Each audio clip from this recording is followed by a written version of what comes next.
as social scientists, we have spent significant time discussing, presenting, and learning from each other about the different ways in which the concepts of love and forgiveness can be understood in the very specific cultural, historical, and political situations in which we work.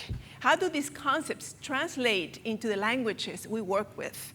How do we, as social scientists, with our very different methodologies, are able or find difficulties dealing with these concepts? So right now, I want to introduce my colleague, Mario Maggioni.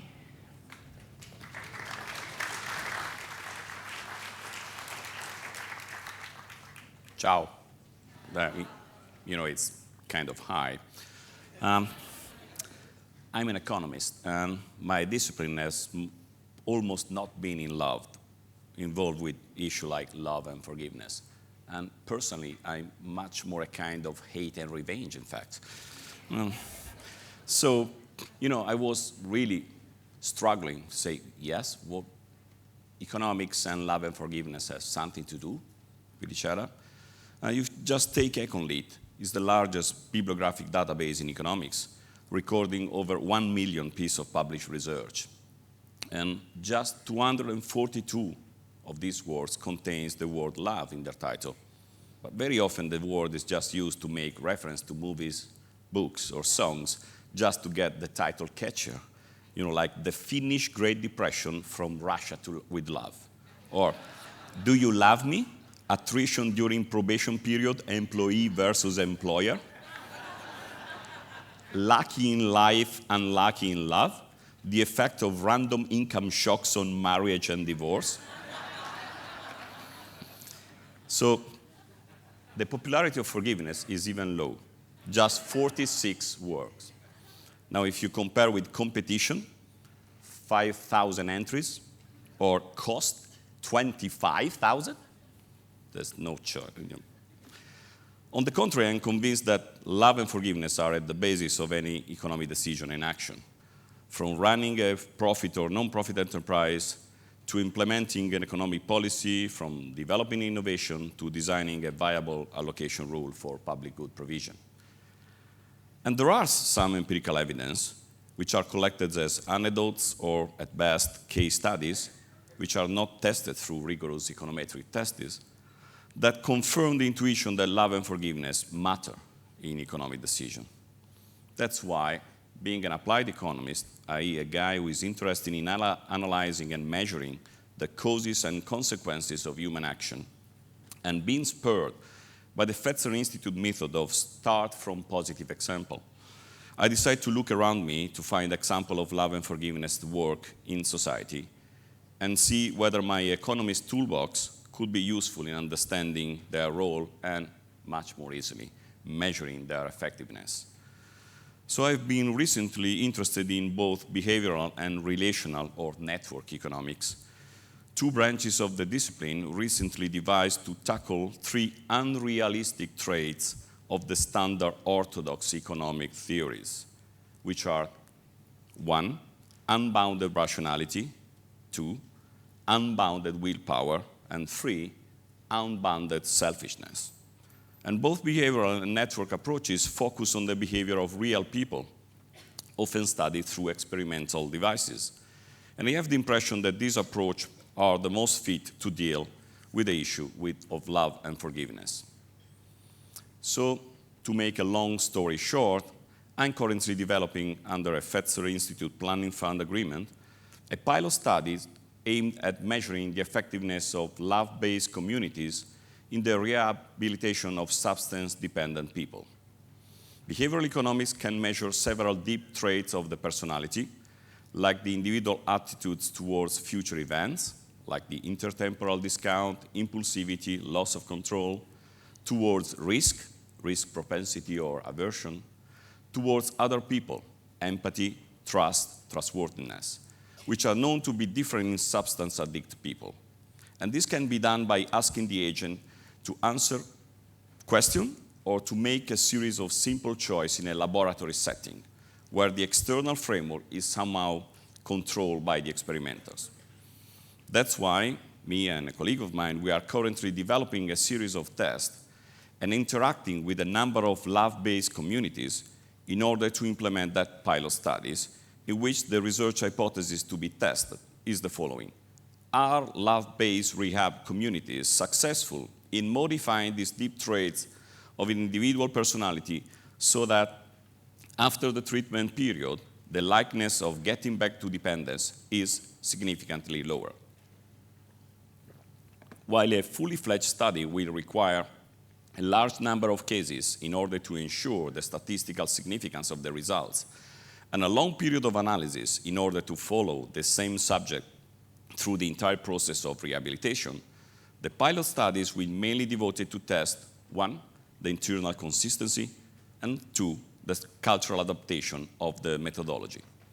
By cultural adaptation, I mean the difficult task of adapting the standard experimental framework of behavioral economics to the very peculiar context of a rehab community, i.e., a framework in which, for example, money is not allowed and the possess of material good is underemphasized. In particular, we are currently exploring the use of video games and virtual world as a way to let subjects to act in a lookalike reality in which their avatar can receive money or any other numerable goods, such as points, as a reward in the game without causing any interference with the day-by-day life of the community. I know that there is a long path for an economist leading to love and forgiveness. So my and our journey, or as Brother David and Larry yesterday taught us, our pilgrimage has just begun. Thank you. So, Fatemeh, that's your turn.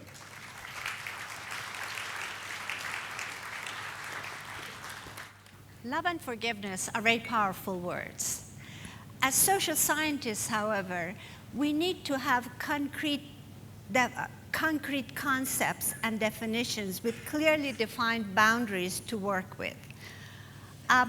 It is my understanding and personal interpretation, and one that may not be shared with all my colleagues, that through our discussions, there was a kind of a conceptual development of the concept of forgiveness as applied to social sciences. This concept has a wide spectrum ranging from absolute and unconditional forgiveness with positive initiative to acceptance of any pragmatic approach that would avoid violence, war, or revenge, irrespective of the feelings, intent, extent, or integrity of the actors involved. I believe this is a very useful approach in the sense that it takes the bigger picture into consideration and aims at avoiding further violence and war. I cannot, however, claim any success in having come to a definition, a concrete definition of love for social sciences. In particular, as an economist, as Mario mentioned, we are much more struggling, with these concepts because there's absolutely no explicit reference to love and forgiveness in the context of economics literature. Nevertheless, basic human needs, are the source of many aspects of suffering for human beings, and most conflicts do have an underlying economic dimension. So I would suggest that a compassionate economics approach should be one that aims at providing some degree of social harmony through economic systems in society, through elimination, through empowerment of the disempowered, elimination of poverty, and by addressing issues related to social justice. By contrast, excessive greed, selfishness, and disregard for the well-being of others, would be just the opposite of what we should consider, any kind of, compassionate economics.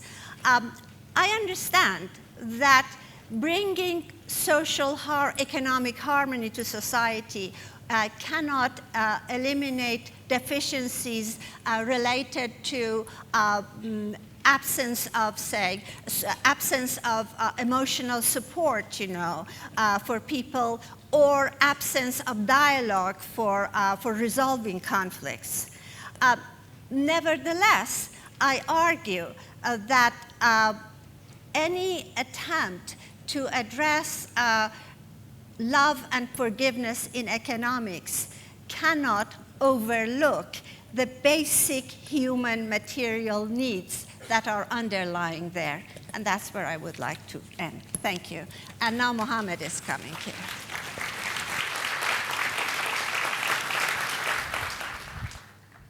Assalamu alaikum, sabah al-khair. Good morning, yani. Morning.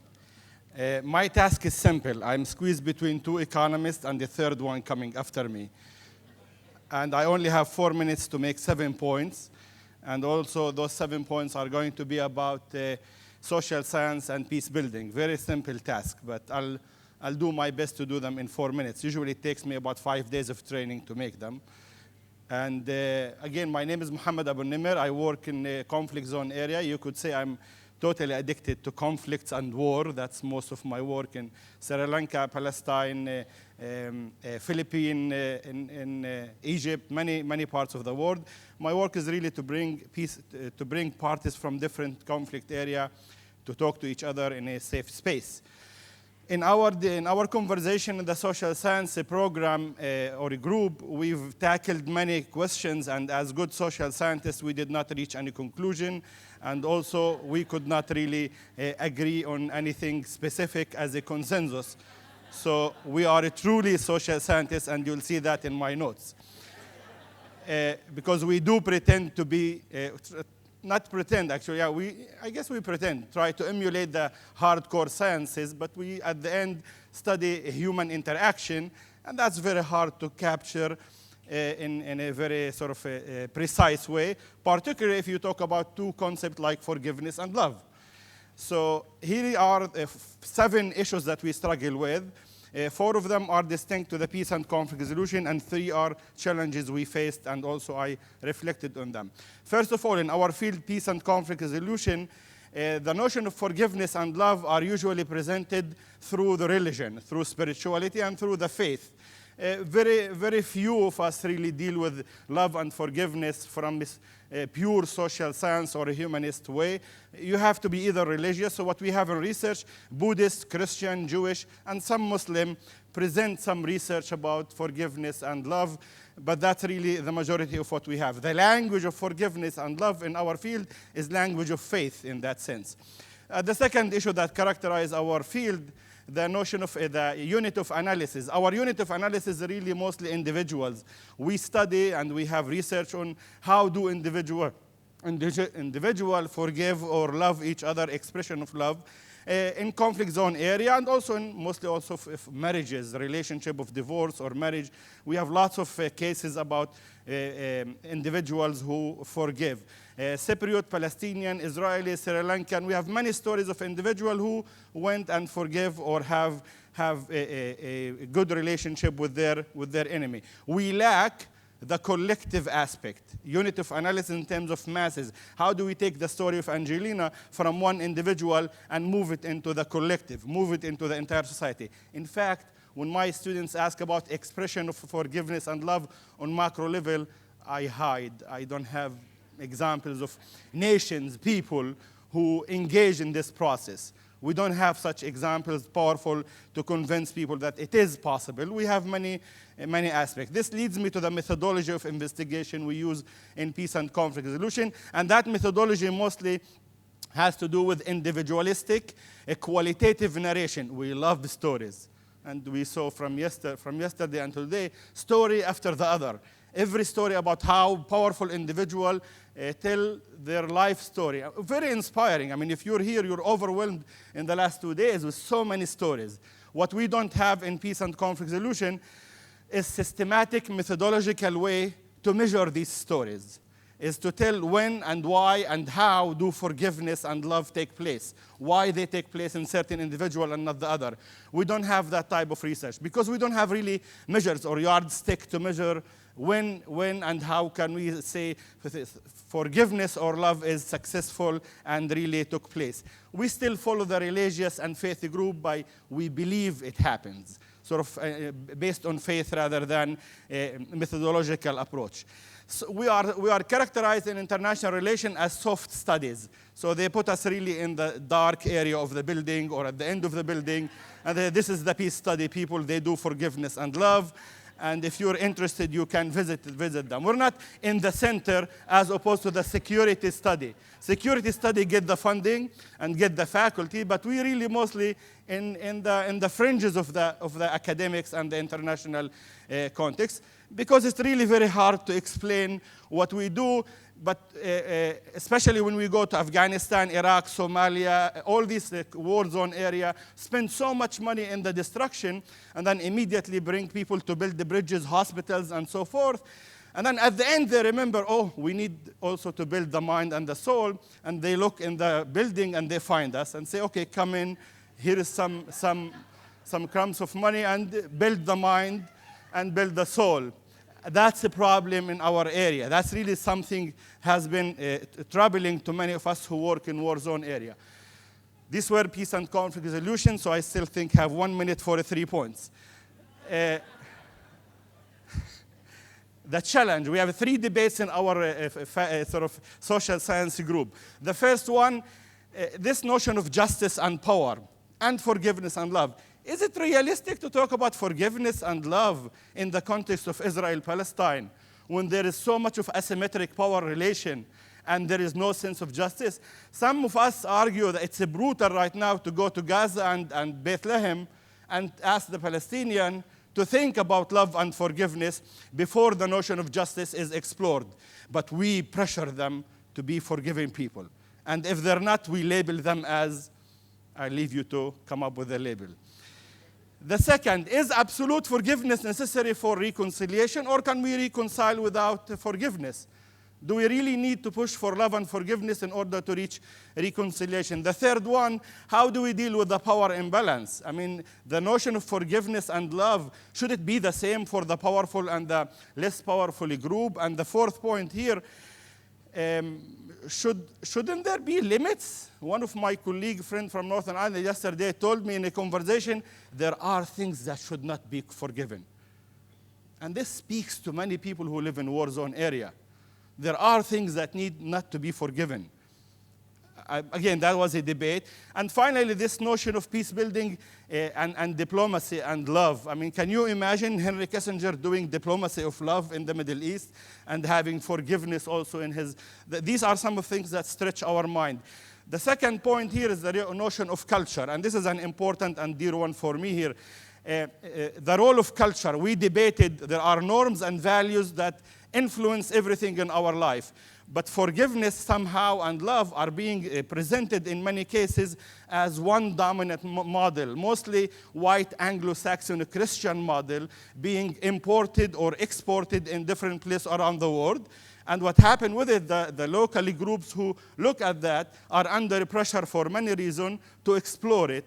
And we end up in many cases not exploring the local, whether it is African, Asian, Muslim, or Buddhist, or any other part of it. Somehow it's really the domination of one model, universalization of the model of forgiveness from one group, kind of the McDonald's phenomena. So everybody, wherever you go, you find it, and it actually become universal or human. Finally, the economic development issue. Do you really need to do economic development in order to experience love and forgiveness? Many of us make that connection here, but we had a debate about it that you really don't need to, some of us argue, because if you look at the northern hemisphere, and there is lots of economic development, but also love and forgiveness are not necessarily associated with the northern hemisphere in terms of culture, in terms of bond and relationship. So why do we need to emphasize that economic development aspect, and you could see that the debate was very heated. Yesterday, this is the last point, yesterday somebody sent me that a new statistics from the US, 2.1 trillion US dollars are spent every year in the containment of violence in the US. 2.1 trillion, it's 15% of the GDP of the US, $15,000 for each one of us who pay taxes, are spent in containing violence. So I'm not sure there is lots of love and forgiveness definitely in the US with that amount of money that we spent on containing violence. So forgive me here if I added to your confusion, but if I did, then if that indeed happened, then we did our message as social scientists who rarely have a definitive answer. My colleague Simona will come after me.